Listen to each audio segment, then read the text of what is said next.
Nous sommes à bord de l'Audi Q7 e-tron Quattro, ce qui veut dire que c'est un Q7 hybride rechargeable. Et donc, comme l'Audi A3 Sportback e-tron, on part à l'électricité seule, sans moteur thermique. En silence.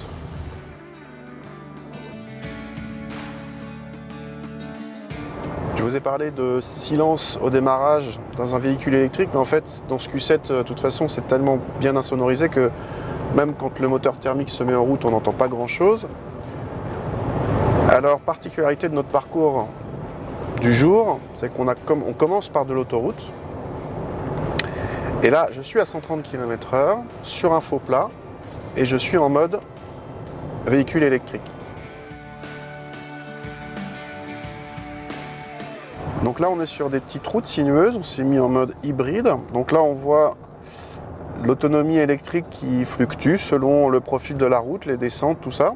À noter d'ailleurs au passage que ces deux séries sur le Q7 e-tron, on aura le Virtual Cockpit qui est comme sur le TT et sur les Q7 haut de gamme. On voit le flux d'énergie ici, donc je peux appuyer à fond, je suis à 100%, le moteur, et là, en appuyant, en passant un cran, j'ai même un boost de la batterie.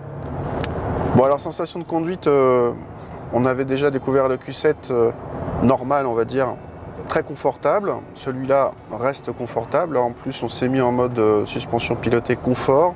Ça amortit très bien. Alors par contre, ce Q7-là fait 200 kg de plus que le Q7 V6 TDI. Et forcément, ça se sent.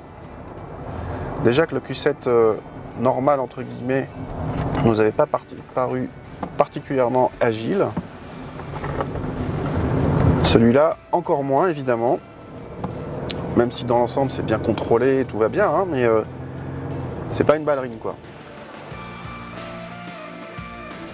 Côté puissance, donc on a le V6 TDI plus le moteur électrique. Ça fait une puissance cumulée de 373 chevaux.